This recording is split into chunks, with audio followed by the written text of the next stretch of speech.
Olá, meu nome é Átila Almada, eu sou professor de língua portuguesa e você está na playlist de literatura do canal da Almada Consultoria. Hoje nós vamos iniciar a nossa conversa sobre Gregório de Matos, o primeiro poeta notável da literatura brasileira.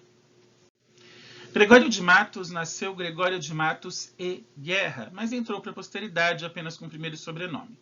Nasceu na Bahia ou no ano de 1633 ou 1636. Estamos falando do século XVII. Essa imprecisão, você sabe, por conta da dificuldade de registros, tantos anos atrás, não havia a eficiência, muito menos a digitalização dos tabelionatos como há hoje. Então era comum que as crianças demorassem muito a ser registradas e, portanto, não era nada impossível, aliás, não era nada difícil, era até rotineiro, né, que esses registros demorassem para acontecer. O que se sabe aí mais concreto é que Gregório morreu em 1696. Teve uma vida em torno de 60 anos, o que era muito interessante para os padrões ou para a expectativa de vida da época aqui na colônia. Por que Gregório de Matos é considerado o primeiro escritor genuinamente brasileiro? Vocês vão falar, bom, mas o Brasil ele foi achado pelos portugueses em 1500. Por que essa demora de 130, quase 140 anos para o nascimento desse escritor e de mais de 150 para sua produção? Os fatos históricos nos explicam. Apesar de localizado, achado em 1500, o Brasil foi colonizado a partir de 1530, então já teve aí um atraso de 30 anos. Mas essa primeira colonização ela ainda era bastante precária, restrita. A colonização foi aumentar na segunda metade do século XVI ou da segunda metade para o final. Então não havia ainda um estabelecimento, digamos assim, de cidades, comunidades ou grandes conglomerados de pessoas que trouxessem à tona artistas ou produtores de cultura dignos de nota. Entretanto, no século XVI se fez literatura sobre o Brasil, por estrangeiros. Você teve a literatura de informação, que era a literatura feita por viajantes, basicamente os relatos dos que vinham aqui. O primeiro deles, a primeira marca da nossa literatura de informação, foi a carta de achamento a El Rei, a carta escrita por Pero Vaz de Caminha, o escrivão da esquadra portuguesa ao rei de Portugal. E tinha também, né, ou além de outros viajantes de outras nacionalidades, a literatura de catequese. O que era a literatura de catequese? Era a literatura feita pelos padres que vieram para o Brasil a partir também da segunda metade do século XVI, com o intuito de fazer a catequização, quase não sei a palavra, dos povos indígenas. Na verdade, esses padres não vieram só para o Brasil. Eram os padres jesuítas, uma ordem fundada em 1540, que tinha a missão de levar o catolicismo à América Ibérica, ou seja, a colônia portuguesa, que era o Brasil, e as colônias da América Espanhola. Então, a literatura de catequese ela se tornou um relato também, uma produção relevante à época, porque trazia dados, informações sobre a cultura indígena. Por exemplo, o padre José de Anchieta, que foi quem fundou a cidade de São Paulo em 1554, deixou como herança a primeira gramática da língua tupi-guarani. Mas não se fazia literatura de autores nascidos aqui no Brasil. Isso começa a mudar no século XVII. O primeiro autor nascido aqui no Brasil a ganhar notoriedade, a chegar ao cânone literário, é Gregório de Matos. O que é cânone literário? Cânone literário, de maneira simplificada, é o conjunto de autores que entram para a posteridade e que continuam, mesmo muito tempo após a sua morte, merecendo estudos de teóricos e críticos literários. Ok? Muito bem. Gregório de Matos tem uma obra muito interessante que se caracteriza como um panorama do Brasil da sua época.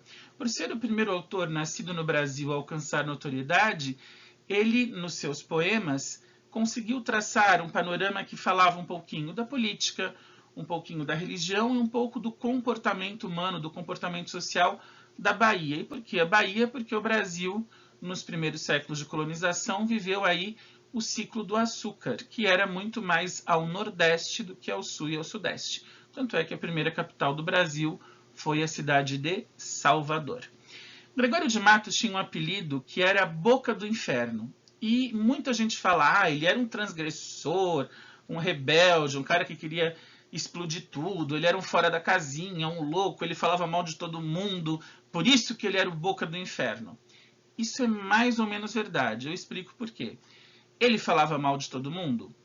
Falava de quase todo mundo. De quem ele falava mal? ele falava mal de quem transgredia os valores morais, os valores éticos, enfim, o conjunto de valores sociais da época. Então ele não falava mal da igreja, ele falava mal do padre que tinha relações sexuais com mulheres, com homens, com crianças, que era infelizmente comum na época. Ele não falava mal do comerciante, ele falava mal do comerciante trambiqueiro. Ele não falava mal do estrangeiro, ele falava mal do estrangeiro que queria passar a perna aqui. Então, na verdade, veja bem, Gregório de Matos era um árduo defensor dos bons costumes, ou seja, ele era um tradicionalista. Ele era monarquista, ele era extremamente católico, ele respeitava os valores coloniais. Porém, claro, se alguém os transgredisse, seria alvo das suas críticas. Então, tomem cuidado. Não caiam nessa esparrela de dizer que o apelido Boca do Inferno se devia a uma rebeldia social. Gregório não era um rebelde, ele era extremamente conservador nos costumes e ele denunciava o que saísse dessa linha. Vamos falar um pouquinho da época também. Gregório de Matos viveu um período interessantíssimo da arte mundial, que era o Barroco, que, claro, teve eco aqui no Brasil.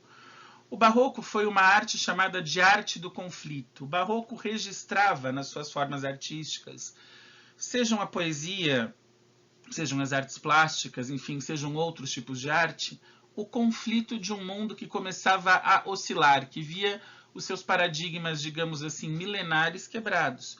Vamos lembrar que o mundo viveu 1000 anos de Idade Média, mais ou menos. Os marcos são as quedas do Império Romano, Roma em 476 d.C., Constantinopla, Império Romano do Oriente, em 1453. Então foram 1000 anos da chamada Idade das Trevas, da escuridão, do domínio absoluto da Igreja Católica, não só na parte eclesiástica, mas na parte política, na escolha dos reis, reis por direito divino, enfim, essa estrutura estava ruindo. Já não havia mais esse absoluto poder da Igreja e o absolutismo monárquico também começava já a ser questionado. Mais do que isso, a Igreja Católica, no século XVI, teve o seu primeiro e fundamental questionamento que quebrou o seu império, que foi a Reforma Protestante, capitaneada por Martinho Lutero a partir de 1517, ao fixar na porta da igreja da qual era pároco na Alemanha 95 teses contra a Igreja Católica. Então isso gerou uma tensão, porque apesar de o protestantismo trazer uma nova ideia de religião menos dogmática e não ter as punições severas do Tribunal da Inquisição, significava mudar uma mentalidade que estava acomodada, estava aí numa espécie de zona de conforto. Imagine que você saia da casa dos seus pais para fazer faculdade aos 20 anos. Parece muito interessante, mas não é uma ruptura completa, porque até você conseguir trabalhar, se manter, ter o seu próprio dinheiro, enfim, você ainda depende dos seus pais. Então é um caminhar lento. A ruptura aconteceu, mas esse caminhar social demorou para entender, demorou para se conectar com isso e para escolher, obviamente, entre a nova ideia religiosa ou antiga, entre a ciência que avançava, que provava, que quebrava velhas teorias. Vamos lembrar que o antropocentrismo tinha entrado no lugar do teocentrismo, então o homem no centro do mundo, no lugar de Deus. O heliocentrismo tinha entrado no lugar do geocentrismo, o Sol como centro de um sistema e não a Terra. Tudo isso, todas essas mudanças eram muito fortes para a cabeça de um ser que viveu séculos acostumado à mesma rotina, ao mesmo passo a passo. Então, estas rupturas geraram esse conflito entre o antigo e o novo, entre o pecado e o perdão, entre a fé e a razão. Antigo e novo, pecado e perdão, fé e razão são antíteses, ou seja, são ideias contrárias, mas não contraditórias. Porém, havia também o espaço ao contraditório, e aí nós já estamos falando de paradoxo. Se nós olharmos um pouquinho antes de Gregório, Camões, quando dizia amor é fogo que arde sem se ver, estabelecia um paradoxo em relação a esse sentimento, uma ideia contraditória, como um fogo arde e não é visto.